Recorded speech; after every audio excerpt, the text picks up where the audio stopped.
Hello everyone, मैं प्राची आप लोग के साथ फिर से पार्ट 2 लेकर आई हूँ इस चैप्टर का। प्रीवियसली हमने बात की थी पार्ट 1 में जॉइंट्स वगैरह और बोन्स के बारे में। अब हम इस चैप्टर को कंटिन्यू करते हैं। तो वीडियो स्टार्ट करने से पहले गाइस, अगर आपको मेरा कंटेंट पसंद आता है, आपको मेरी वीडियो पसंद आती है, तो प्लीज लाइक करें, शेयर करें, सब्सक्राइब करें।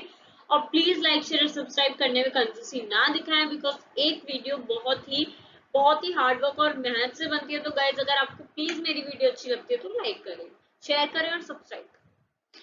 तो चलिए स्टार्ट करते हैं। यहाँ पे जैसा कि हमें बताया गया है shoulder bones. Shoulder bones shoulder bones यानी कि हमारी कंधे की हड्डियां। इसका ये यहाँ पे फिगर भी दे रखा है, आप लोग देख सकते हैं। शोल्डर बोन्स में हम क्या देखेंगे? शोल्डर बोन्स में हमारी टू बोन्स होती हैं जो कि अटैच होती है इस तरीके से, एक यहाँ पे और एक यहाँ पे। तो इस तरीके से ये पूरा स्ट्रक्चर है। इसके बाद है figure 8.12, that is pelvic bone. ये पेल्विक बोन का स्ट्रक्चर है। ये स्ट्रक्चर जो होता है, the structure is made of pelvic bone. They are encloses that portion of your body below the stomach. Pelvic bone क्या होती है? पेल्विक बोन हमारे स्टमक के नीचे वाले हिस्से में होती है, जो कि हमें जब हम सिट करते हैं, बैठते हैं, तब हमारे यूज में आती है। इसके बाद ही स्कल के बारे में बता रखा है। जो हमारा ये पूरा हिस्सा है, स्कल बेसिकली हम बहुत ही हार्ड एक स्ट्रक्चर होता है जो हमारे ब्रेन को प्रोटेक्ट करता है। हमारे बॉडी पार्ट्स इसमें क्लोज होते हैं, लाइक आईज, नोज, जैसा कि आप यहाँ फिगर में देख पा रहे हैं। टीथ, ये मतलब ये सारा पूरा एक स्ट्रक्चर इसमें क्लोज होता है और ये हमारा स्कल कहलाता है।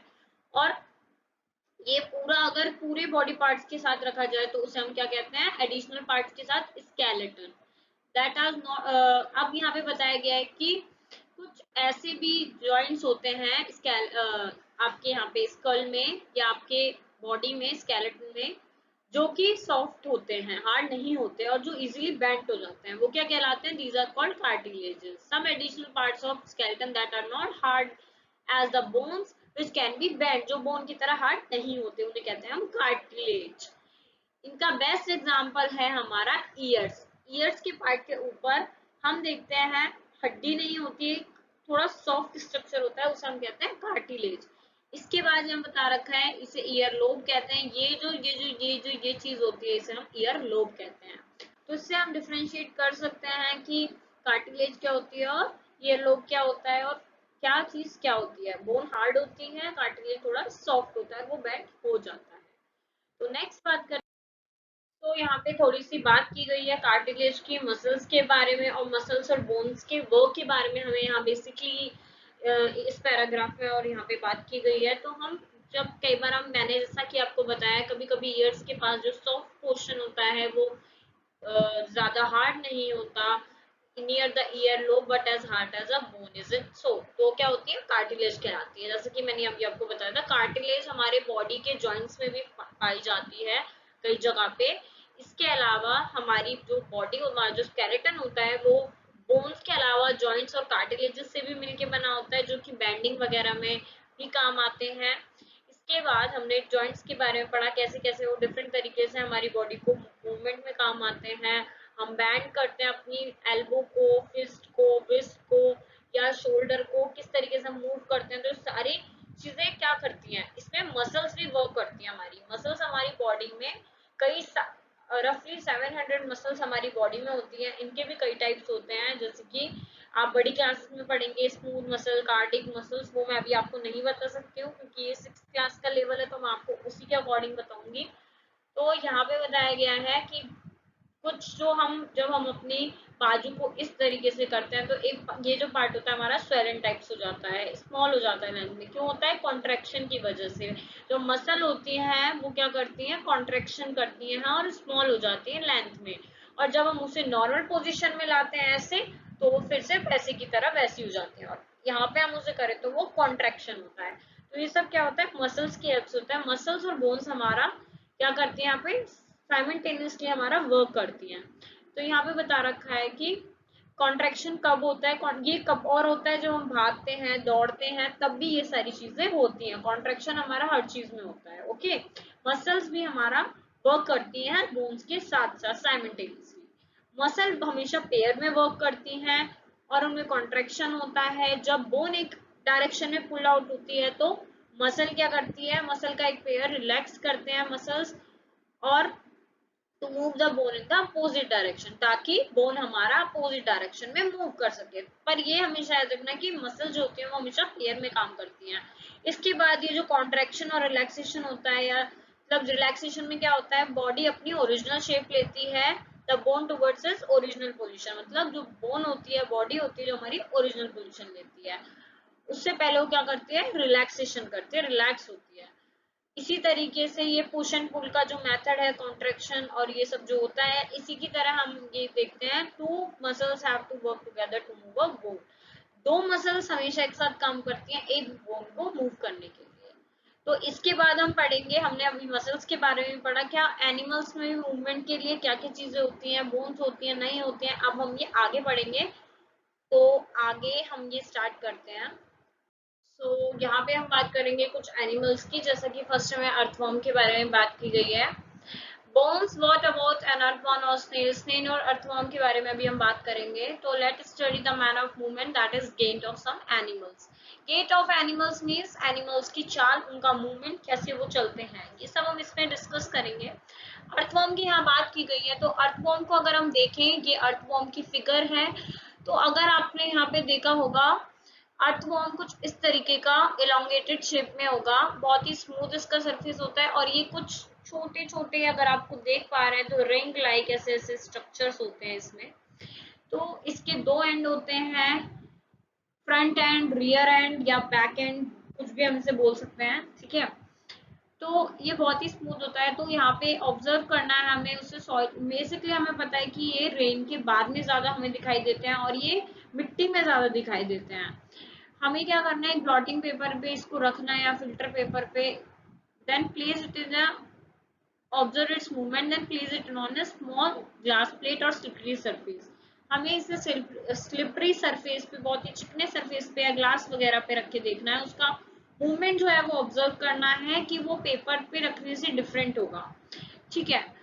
और do you find that the earthworm is able to move easily on hard slippery surface, हमें ये देखना है क्या वो हार्ड और स्लिपरी सरफेस पे किस तरीके से मूव कर पाता है इजीली या नहीं। The body of an earthworm is made up of many rings joined at an end. मैंने जैसा कि अभी आपको बताया था, इसमें बोन्स नहीं होती, earthworm does not have bones. इसमें मसल्स होती हैं जो उसकी बॉडी को शॉर्ट करती हैं, एक्सटेंड करती हैं और उसके मूवमेंट में काम आती हैं। तो ड्यूरिंग द मूवमेंट क्या होता है, अब हम ये पढ़ेंगे। During the movement the earthworm first extend, first जो अर्थवर्म होता है वो इस तरीके से रेंगते हुए चलता है। तो अपनी बॉडी को, जब हमने देखा होगा अर्थवर्म चलता है तो उसकी बॉडी इलोंगेट हो जाती है, बड़ी हो जाती है, just because of contraction of muscles. Muscles elongate होती हैं, इसमें बोन्स तो होती ही नहीं है। तो इस तरीके से क्या होता है, ये चलता है, अपनी बॉडी को स्मॉल शॉर्टन करता है, पुल करता है। जब ये चलता है तो क्या करता है, keeping the rear portion fixed to the ground, then it fixes the front and releases the rear end. Firstly वो क्या करता है, एक फिक्स पोजीशन ग्राउंड पे लेता है, उसके बाद क्या करता है, शॉर्टन करता है, बॉडी को पुल करता है, फॉरवर्ड करता है एक एंड पे। तो इससे क्या होता है, शॉर्टन हो जाती है उसकी बॉडी और मसल एक्सपेंड होती है। वो रिपीट करता है इसी चीज को repeatedly, such muscle expansion and contraction the earthworm can move through the soil. इसी तरीके से अर्थवर्म मूव करता है सॉइल में, और जब वो मूव करता है तो एक्सट्रीमली व्हाइट कलर का सब्सटेंस सिक्रीट करता है, अगर आपने देखा हो तो, जो उसको मूवमेंट में हेल्प करता है। अब हम बात करेंगे कि how does it fix its body ground, वो अपनी बॉडी को कैसे ग्राउंड पे फिक्स करता है। उसकी बॉडी में छोटे छोटे ब्रिसल होते हैं, ब्रिसल्स मतलब फर या हेयर लाइक, बहुत छोटे छोटे हेयर्स लाइक स्ट्रक्चर बोल सकते हैं, जो बाहर की साइड प्रोजेक्ट होते हैं।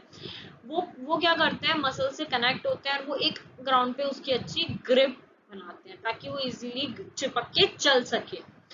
तो इस तरीके से अर्थवर्म क्या करता है, हमारा सॉइल पे चलता है, और ये क्या करता है, हमारा अनडाइजेस्टेड मटेरियल जो होता है वो खाता है, जो अनडाइजेस्टेड मटेरियल होता है, और ये प्लांट्स के लिए भी बहुत यूजफुल होता है, जैसे कि हमें पता है। इसके बाद हम पढ़ेंगे स्नेल के बारे में।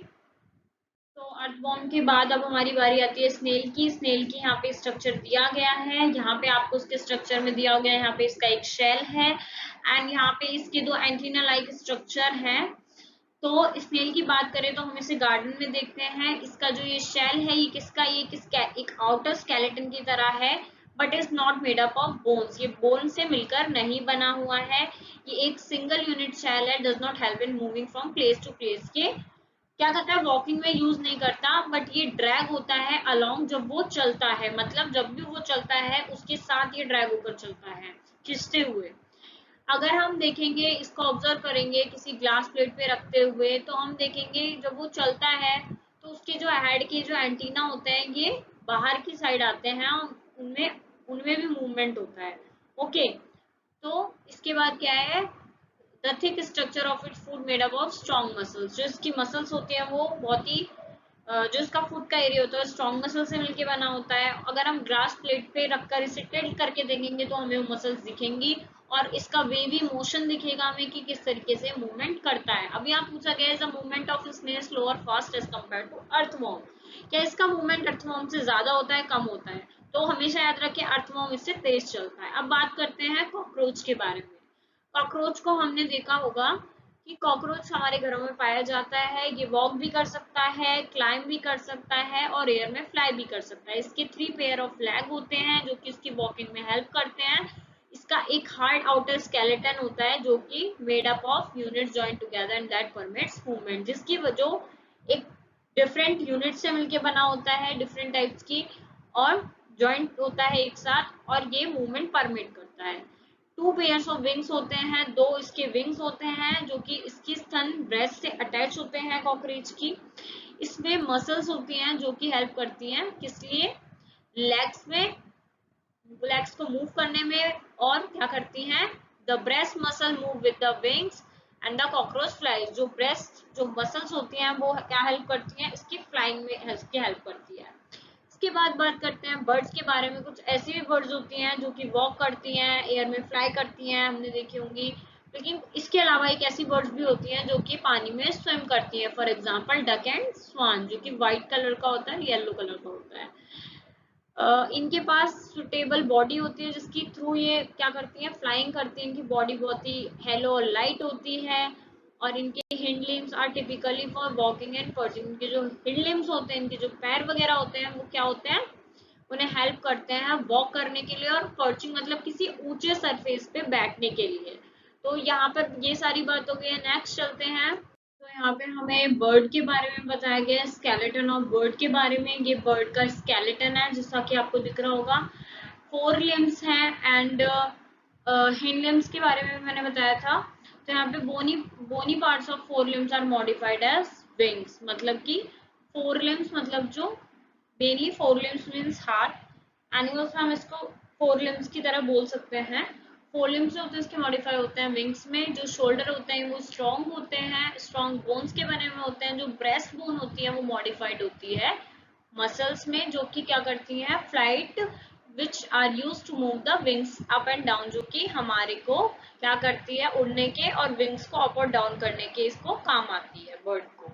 इसके बाद हम फिश के बारे में पढ़ेंगे। इसमें बताया गया है कि फिश जो है वो बहुत ही सिमिलर होती है बोट से, जैसे कि आप देख रहे हो जब ये मूव करती है और ये मूव करती है, इसमें काफी सारी सिमिलैरिटी होती है जिस तरीके से पानी को पुश करती है। इसके बाद फिश के बारे में बता रखा है कि फिश की जो हेड एंड टेल होती है वो स्मॉल होती है उसके मिडल बॉडी पोर्शन से, जैसा कि आपको फिगर में दिख ही रहा होगा।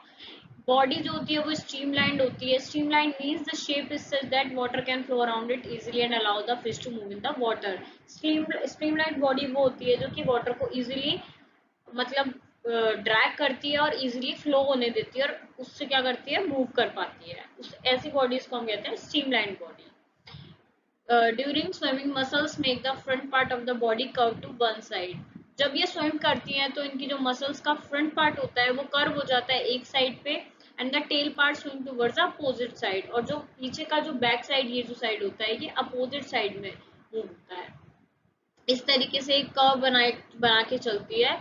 The makes a jerks and pushes the body forward. जो बीच बीच में झटके आते हैं वो क्यों आते हैं, इसी की वजह से आते हैं। जर्क मीन्स बीच बीच में झटके से नहीं लेती, उसे हम कहते हैं। A series of such jerks make the fish swim ahead. इस तरीके से फिश अपने आप को फिन्स की और टेल की हेल्प से क्या करती है, पानी में चलती है। तो यहाँ पे फिश के बारे में एक बात और कही गई है मूवमेंट ऑफ फिश के बारे में कि फिश के पास अदर फिन्स भी होते हैं जो कि हेल्प करते हैं उसकी बॉडी को बैलेंस बनाते हैं और एक ही डायरेक्शन में ताकि मूव करे, स्विम करे। इसके अलावा उन पे फ्लिपर्स होते हैं। फ्लिपर्स इज दिस, ये इस तरीके से, जो कि उनको on their feet to have them to move easily in water, जो कि वाटर में मूव करने में हेल्प करते हैं। इसके बाद नेक्स्ट हम बात करेंगे how do snake moves. Snake किस तरीके से चलता है, मूवमेंट करता है, हम इसके बारे में पढ़ेंगे। स्नेक के क्या होता है, स्लिदर मतलब क्या होता है, स्लाइड करना। आप सभी जानते हैं कि वो रेंगता है, कैसे स्लाइड करता है। उसकी लॉन्ग बैकबोन होती है और उसमें बहुत छोटी छोटी थिन मसल्स होती हैं जो कि कनेक्ट होती हैं एक दूसरे से, जो कि बहुत पास भी होती हैं और खुद को बहुत कूल होती हैं। They are also interconnect the backbone, ribs and skin. ये और किस किस चीज से इंटरकनेक्ट होती है, उसकी बैकबोन से, उसकी रिब्स से और उसकी स्किन से। The snake's body curves into the loops. Snake loops में चलता है, जैसे कि यहाँ पे ऐसे ऐसे ऐसे ऐसे वो लूप्स बना के चलता है ग्राउंड पे। Each loop of the snake gives a forward push. ऐसे जब वो चलता है तो फॉरवर्ड डायरेक्शन में अपनी बॉडी को पुश करता है, जिसकी वजह से क्या होता है, वो मूव करता है कि स्ट्रेट लाइन मूवमेंट में वो मूव करता है। इसके बाद हमने देखा कि डिफरेंट डिफरेंट एनिमल्स होते हैं जिनका डिफरेंट तरीके से डिफरेंट पार्ट से मूव करते हैं। कोई पैरों से चलता है, कोई उड़ता है। तो हर एक एनिमल में डिफरेंस और सिमिलैरिटी होती है। और ये क्यों होती है, उनकी बोन्स, उनकी मसल्स की वजह से होती हैं। तो इन सब चीज़ों का आंसर क्या होगा, क्योंकि हमारी बॉडी में डिफरेंट डिफरेंट टाइप की मसल्स होती हैं, हमारी बोन का स्ट्रक्चर डिफरेंट होता है, किसी में बोन्स होती ही नहीं है। तो यस गाइस, ये सारी चीजें होती हैं, इसीलिए जो हमारी मूवमेंट होता है बॉडी का, ह्यूमंस का, एनिमल्स का डिफरेंट होता है। तो यहाँ खत्म होता है हमारा चैप्टर। मैं एक नई वीडियो के साथ आपको मिलूंगी, तब तक के लिए टेक केयर। और अगर आपको मेरी वीडियो पसंद आती है तो please like, share and subscribe my channel.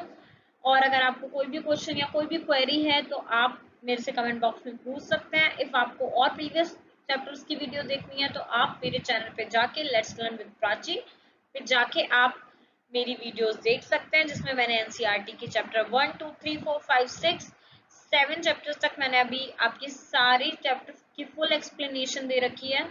So yes guys, thank you.